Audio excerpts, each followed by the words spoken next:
Buenas noches, queridos amigos. Retomamos las series Abierto a la Investigación con Ada Rossetti. Buenas noches, Ada. Buenas noches, Cristian Presura. Y como las estamos retomando, también las hemos renombrado, ya no estamos abiertos a la investigación, vamos más allá, vamos a las fronteras del conocimiento. La mayoría de las personas que vieron el video que realizó junto con nosotros, Radu Yonichu Yubine, has venido a las fronteras del conocimiento, a abierto a la investigación. 2-0 para quienes no tuvieron la oportunidad de verlo a Radu. Radu es físico, es investigador en el Instituto de Física e Ingeniería Nuclear Jolia Hulubei y sobre todo es miembro del Consejo Asesor Estratégico de Quantum Flagship. Bienvenido, Radu. Gracias por invitarme, me alegra estar aquí. Radu, ¿podemos preguntarte cómo es correcto referirnos a este campo? Mecánica cuántica, ingeniería cuántica, tecnologías cuánticas, ¿cuál es el término más adecuado hoy en día? Es el de tecnologías cuánticas. La mecánica cuántica es la teoría básica sobre la que se fundamenta y sostiene absolutamente todo el campo.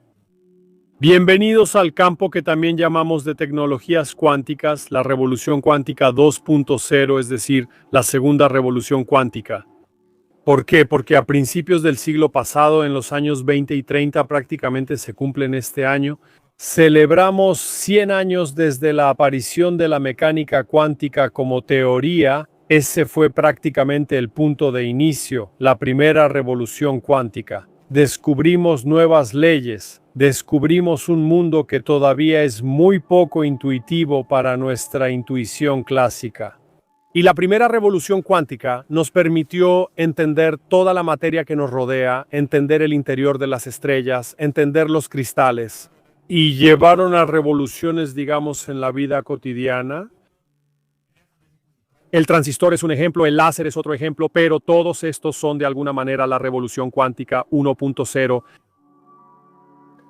La revolución cuántica 2.0 se refiere a otros recursos cuánticos que al principio parecían misteriosos, como el entrelazamiento y la superposición. Piensen en el gato de Schrödinger, piensen en el experimento de Einstein, Podolsky, Rosen. Lo interesante es que estas cosas de alguna manera surgieron de la incomprensión filosófica. Y fue, digamos, al principio fue la gran discusión entre Einstein y Bohr sobre qué es la mecánica cuántica, cómo es la naturaleza, cómo es el mundo. Einstein fue un poco marginado, así que no fue tomado en serio, pero planteó algunos problemas y de alguna manera en ese famoso experimento de Einstein, Podolsky, Rosen. Él plantó las semillas que luego, a través de el teorema de Bell y los experimentos que se realizaron, se desarrolló la teoría de la información cuántica. Y prácticamente al principio fue un campo esotérico.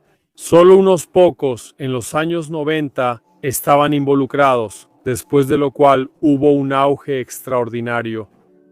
Este auge llegó en los años 93-94, cuando Peter Shor de Bell Labs descubrió un algoritmo cuántico que permite factorizar eficientemente un número. Parece bastante esotérico y parece como que da igual. ¿De qué nos sirve esto? Bueno, la factorización es un problema difícil que está en la base de la seguridad de Internet. Así que usamos la criptografía clásica como decenas de veces al día cuando pagas con una tarjeta en el banco, en el punto de venta cuando retiras dinero del banco. Cuando actualizas cualquier sistema operativo, ya sea Windows, tu iPhone, todos estos usan criptografía clásica. ¿Por qué? Porque debes estar seguro de que cuando instalas un nuevo sistema operativo o una nueva aplicación, está firmado digitalmente por quien lo creó. De lo contrario, cualquier hacker puede enviarte un nuevo sistema operativo diciendo yo soy Apple. Instala la nueva actualización. Si esa actualización no estuviera firmada por Apple con la llave de Apple, tú podrías instalarla. Y cualquiera podría prácticamente tomar el control de tu dispositivo. Y aquí no se trata solo de teléfonos o computadoras que apagamos o desconectamos del enchufe. Consideren Tesla o cualquier auto con actualizaciones remotas. Si un hacker se hace pasar por Tesla y afirma Yo soy Tesla. Instala esta nueva actualización, puede tomar el control total del auto y claramente tienes problemas personales y de marketing. Pero ahora no es paradójico, porque dijiste que Shor inventó un algoritmo que puede hacer la factorización de manera eficiente. Sí, y si hace la factorización eficiente, ¿es bueno o es malo? Es malo. Para la criptografía clásica, entonces hasta Shor la factorización era exponencial, así que se sabía que era un problema difícil.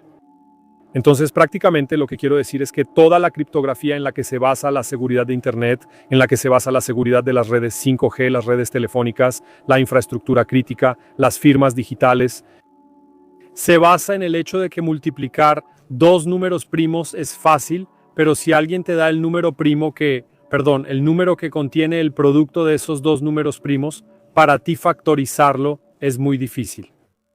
Es un problema fácil en un sentido, difícil en otro sentido. Entonces, para volver a lo práctico, lo que dijo Shor fue: denme una computadora cuántica y yo les rompo todo el Internet y absolutamente toda la seguridad que tienen ahora. Toda la seguridad depende de estos problemas. Tipo de problemas de factorización Rivest, Shamir y Adleman, el algoritmo Rivest, Shamir y Adleman de Rivest, Shamir, Adleman, Diffie-Hellman para establecer una clave a distancia. Cuando compras en Internet, das tu tarjeta de crédito, ese sitio está asegurado, ese HTTPS está asegurado, hay todo un protocolo de desencriptación. Si no tuvieras esto, cualquiera podría entrar, te tomaría la tarjeta de crédito, así de fácil lo haría cualquiera. Shor creó este algoritmo en los 90. Entonces, si tengo una computadora con antichiru, rompo absolutamente toda la seguridad. Los que implementaron el algoritmo de Shor, el primero que fue, creo que por los años 2000, factorizaron el número 15, entonces esa fue la primera. Exacto. Si mal no recuerdo, en una molécula. Entonces fue un resonancia magnética nuclear y una computadora primitiva enviaba pulsos electromagnéticos a una molécula. Y básicamente, a través de esos pulsos que recibía, veía que había factorizado el número, o sea, implementó todo el algoritmo, pero era un algoritmo de 2 o 3 qubits, y era muy rudimentario. Pero la esencia es que demostró que, en verdad, la teoría es buena, que funciona y que lo que decían los teóricos no es una aberración. Pero, obviamente, hasta llegar a una computadora funcional como la que tenemos ahora, una computadora clásica funcional, toma mucho tiempo. Piénsalo, las primeras computadoras clásicas eran del tamaño de un armario. Ahora tenemos en el bolsillo una computadora millones de veces más poderosa que lo que existía en los años 40. Siempre, una nueva tecnología siempre será subestimada.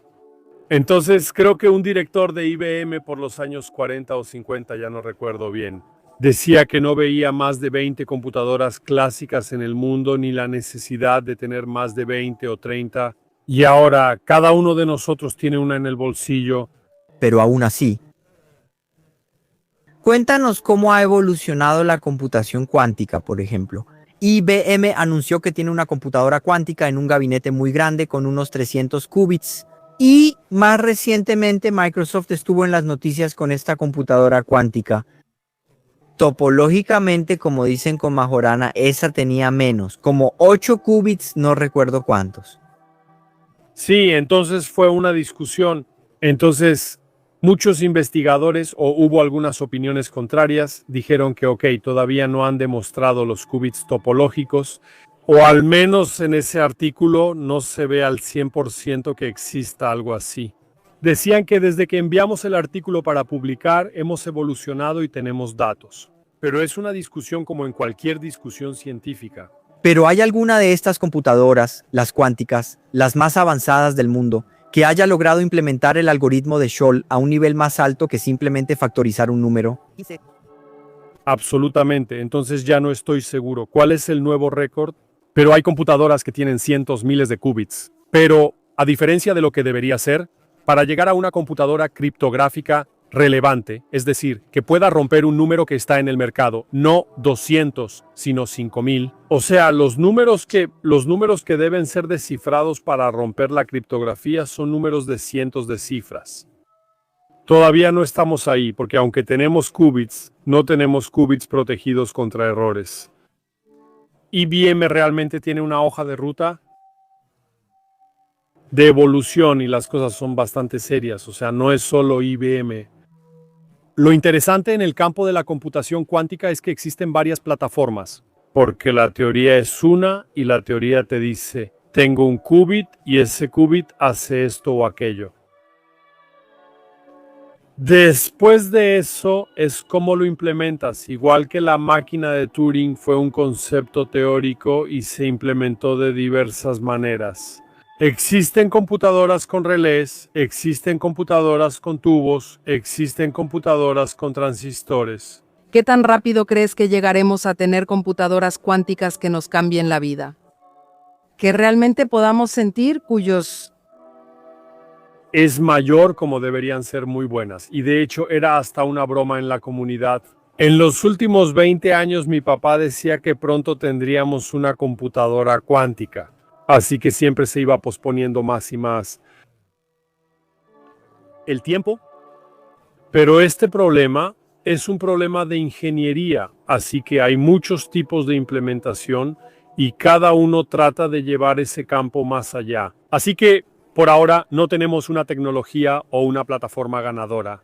Hay dos plataformas que están a la cabeza y son más avanzadas que las demás, pero también hay otras que pueden ponerse al día y son buenas para otras cosas. Porque en el campo de las computadoras, en el campo de la tecnología cuántica, la computadora cuántica es solo un componente, es un campo, un subcampo.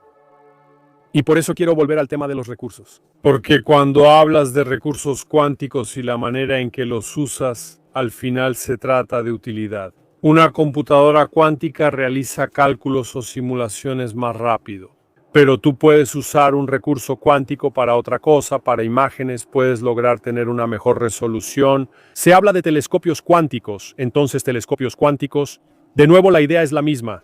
Usas un recurso cuántico, entrelazamiento, un estado coherente, squeeze state o cualquier otra cosa para que puedas ver mejor, Una estrella o la resolución entre dos estrellas que parecen muy cercanas, como digamos un telescopio clásico con uno clásico, ese telescopio cuántico del que hablamos.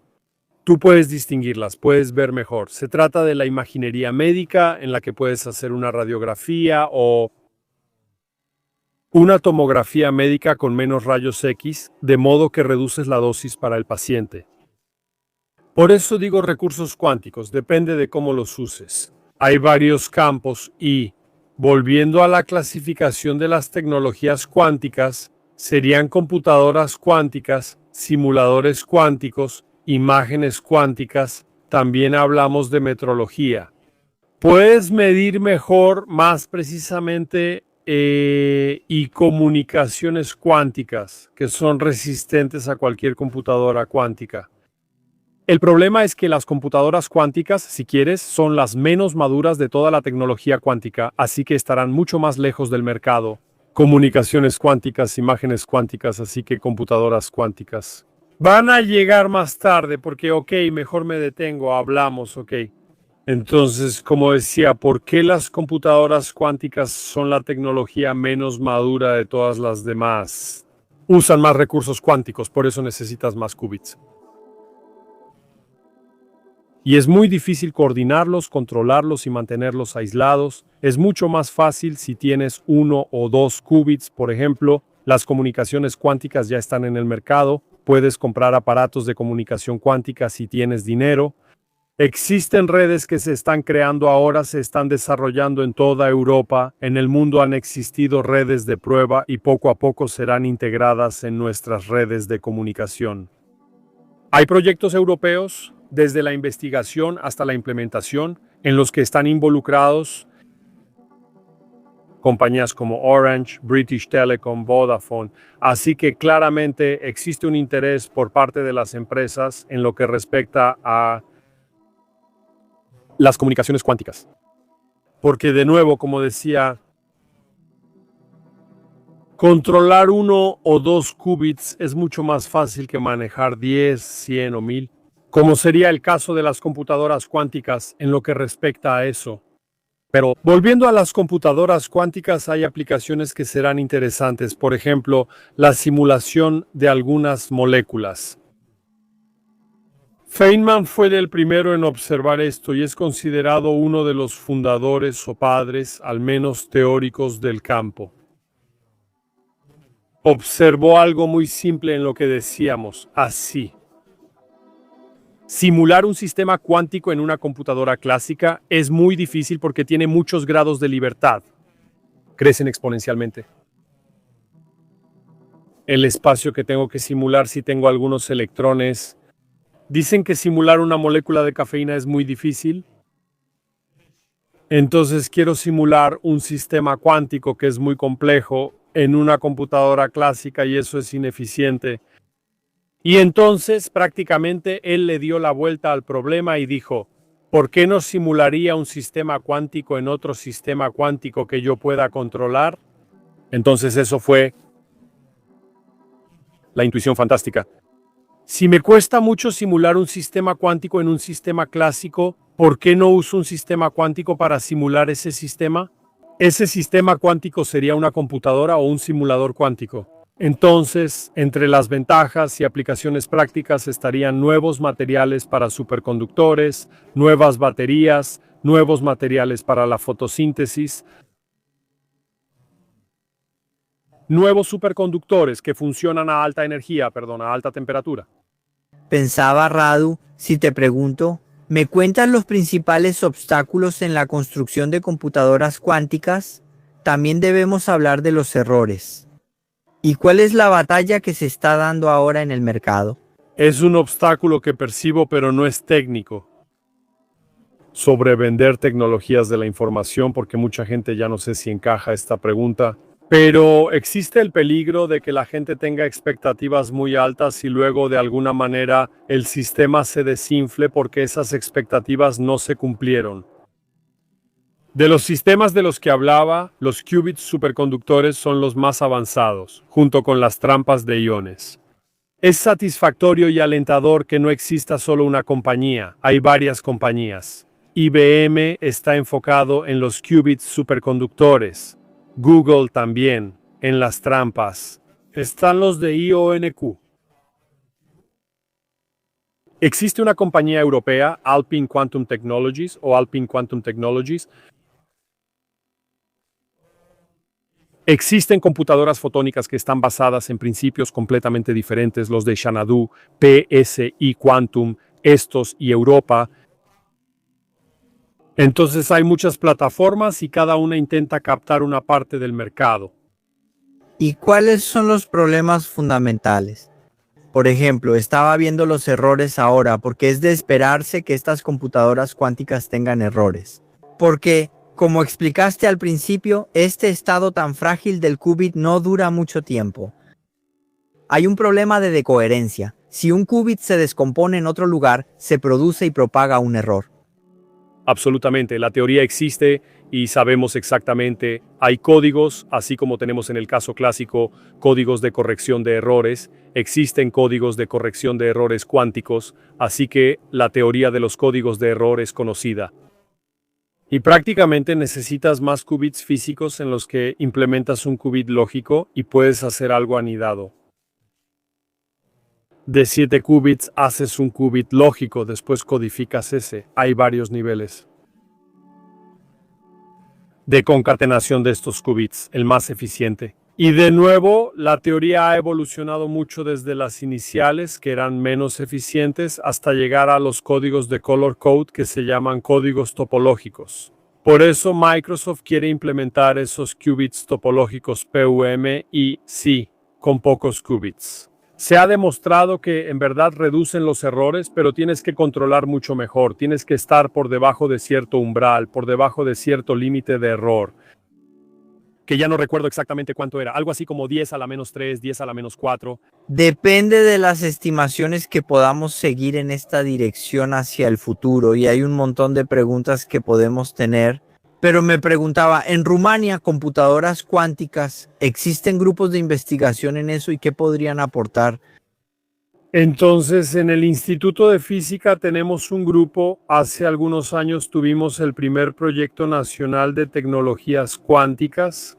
Terminó en 2021 un proyecto pequeño a nivel internacional de 1 millón de euros.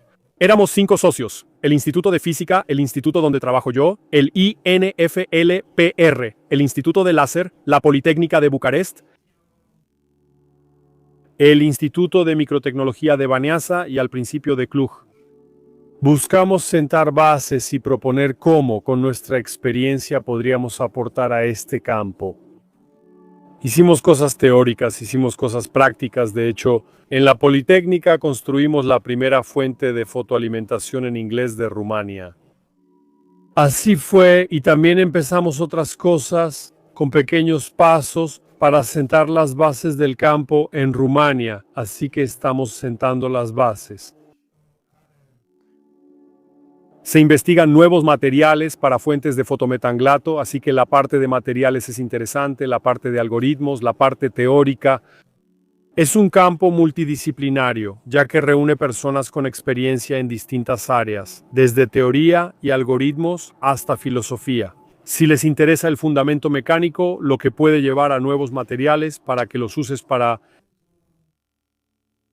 nosotros, fuentes de fotones entrelazados o fuentes de fotón único, Y ahora, mirando hacia el futuro, mucha gente se pregunta si acaso esta computadora cuántica no es una caja de Pandora. Por un lado, como dijiste tú, pone en peligro la seguridad de estos sistemas clásicos, En segundo lugar, se puede combinar con la inteligencia artificial y de aquí surge la inteligencia artificial. La inteligencia aquí, como cualquier tecnología, depende de cómo la apliques. El fuego sirve para calentarse y cocinar, pero también puede causar incendios y destruir ciudades. De nuevo, aquí está la responsabilidad de los científicos, por un lado, y de quienes usan y usarán estas cosas, como con la inteligencia artificial. Es un arma de doble filo. Existe un proceso, un despliegue de dispositivos con tecnología comprometida Así que es un arma con... Aunque no lo sepan, probablemente ya está en sus teléfonos, en sus navegadores. Compañías como iPhone, por ejemplo, el iPhone anunció el año pasado que iMessages, o sea, la mensajería de Apple, usa criptografía post-cuántica. Así que usa estos algoritmos más seguros, que son una base. No son obviamente criptografía cuántica, pero son algoritmos clásicos que son resistentes a un ataque cuántico, así que estas cosas están a nuestro alrededor. Los navegadores que ya usan esto están reemplazando las bibliotecas de programas con nuevos algoritmos que son resistentes. Radu, las preguntas relacionadas con el futuro. ¿Los cuánticos están de alguna manera relacionados también con el futuro de la educación? En primer lugar, si tomamos a un niño de hoy y esperamos que entre en este campo dentro de 10 o 20 años... Sí, la educación es sumamente importante y se puede hacer a través del juego. Incluso hay una compañía que hace juegos en los que tú puedes entender cómo funciona una puerta cuántica y juegas como si fuera un videojuego. O sea, es absolutamente increíble. Y de esta manera te creas la intuición, porque la intuición es con lo que estás acostumbrado. Y es interesante. Me decía, creo que su promotor, que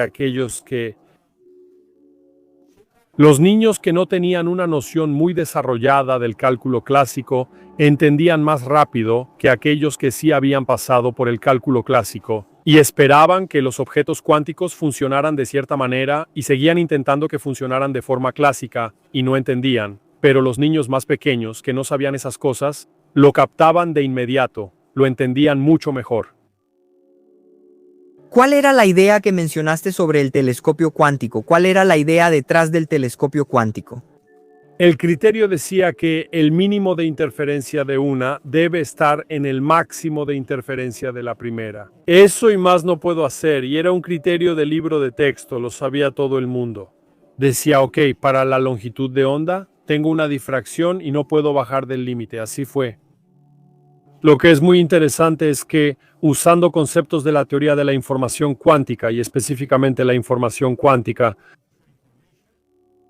se ha demostrado que ese límite que estaba considerado inamovible no es absoluto y que prácticamente haciendo algunos trucos puedo medir mejor. No está limitada por la longitud de onda, así que en realidad el criterio lo determinaba la longitud de onda. Aproximadamente a lambda sobre 2 de lo que uso en las luces. Micronanómetros, así que a este nivel sí la resolución angular es menor que eso, pero yo no distingo las dos estrellas. Prácticamente la información de Fisher se iba a cero, pero ¿qué mostraron ellos otra vez? Viendo, si quieres, desde la perspectiva de la información cuántica, descubrieron una nueva manera de ver ese asunto y de captar la información de fase. Y prácticamente dijeron, ok, su criterio es malo porque medimos mal, medimos con un aparato malo o medimos con una configuración mala, pero si obtenemos otra configuración y dieron exactamente qué configuración se debe medir, ese criterio ya no aplica y puedo elegir cualquier resolución. Pero lo interesante es que este cambio se hizo pensando en términos de información cuántica. Te lo envío si quieres. Unidad de medida. Entonces, de verdad, el artículo se llama Venciendo la maldición del ferrocarril. Es muy interesante, sí. Hay algo más. Radu, ¿qué te gustaría que te preguntemos? ¿Qué te gustaría decir? Sí, tal vez olvidé decir algo que, digamos, no fue evidente en el porqué. Se habla del apocalipsis cuántico, o sea, el día Q, exactamente como fue el I2K en el año 2000. Las criptomonedas, o sea, todo lo que suena a Bitcoin, las cosas asociadas, usan algoritmos clásicos de encriptación, usan autenticación, todo lo que significa firma digital, incluso usan esos algoritmos clásicos. Entonces, si alguien firma digitalmente un documento y dice que vendo el terreno con la casa por ese dinero, alguien puede romper la llave de esa persona, puede modificar cualquier documento respectivo y no tienes cómo demostrar lo contrario. Entonces, prácticamente esto también lo saben los especialistas y está claro, se va en esa dirección. De reemplazar los algoritmos clásicos comprometidos o que serán comprometidos y que sabemos con certeza que están comprometidos por una computadora cuántica, con algoritmos resistentes a un ataque cuántico. Y esto es interesante porque piensas, no me interesa dentro de 5 años. Pero aquí se trata de la vida útil de la información, la duración de la vida de la información, y eso varía dependiendo de la información. Una tarjeta de crédito dura de 4 a 5 años después, ya no te interesa. Aunque alguien la descifre, en cambio, quieres que tu información médica dure al menos 50 años. De ahora en adelante, los secretos de fabricación otra vez varían de una compañía a otra. Hazlo. Cables diplomáticos. No quieres que las comunicaciones diplomáticas se divulguen tras 25 años, quizá prefieres 50. Cada información tiene una vida útil. Después de 50 años puede dejar de interesar, pero otras quizá no. Y entonces surge la pregunta de cuánto tiempo tendré una computadora con Andy y cuánto tiempo me tomará hacer la transición. No se hace de la noche a la mañana desde una infraestructura clásica, todos los algoritmos que deben cambiarse, la infraestructura de comunicaciones en ese. No resistencia cuántica, cripto. Y entonces es una ecuación simple. Si la duración de vida de la información más el tiempo que me toma hacer la transición es mayor que el tiempo que yo estimo, que voy a tener una computadora. Así empiezas a preocuparte, como decía para la vida de la cripto. ¿Cuál es la duración de vida? Depende de los activos, no sé, entonces ya sé que en cripto, una de las criptomonedas, Ethereum, en sus blogs hablan exactamente de cómo hicieron las transiciones y cómo hicieron varios forks cuando se separaron en otras tecnologías. Hablan de criptomonedas resistentes a la computación cuántica. ¿Y cuándo lo harán? Pero entonces... Sí, entonces este es digamos, algunos se están preparando, es un ataque que interesa a muchísima gente. Sí, me gustaría volver y preguntar.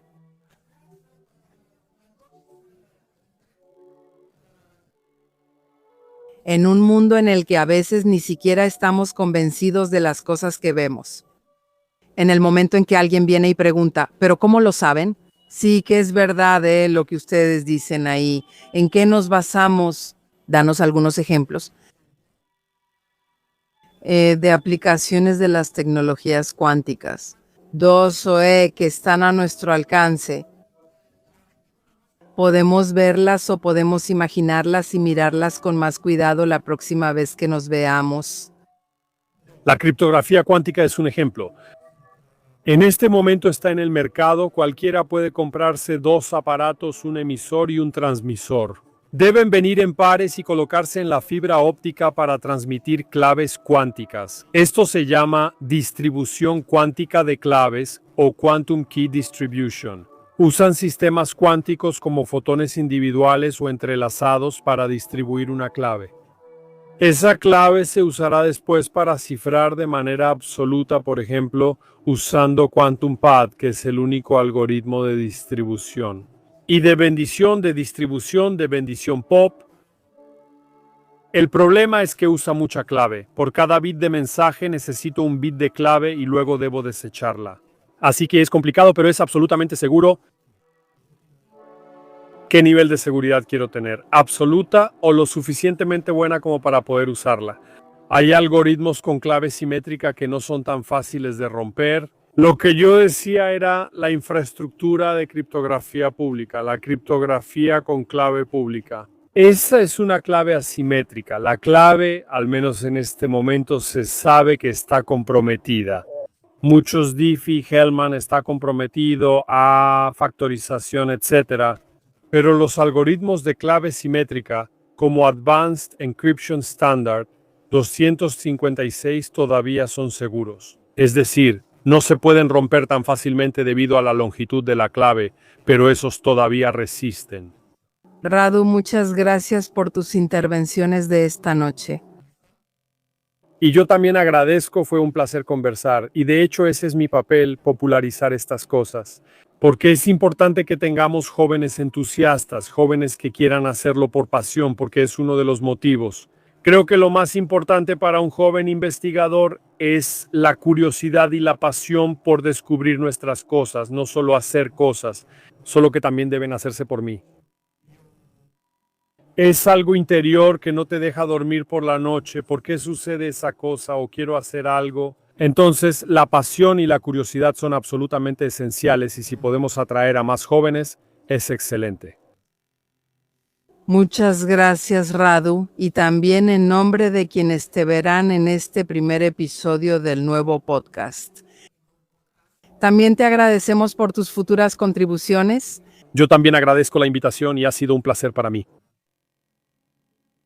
Ok, adiós, gracias, bye.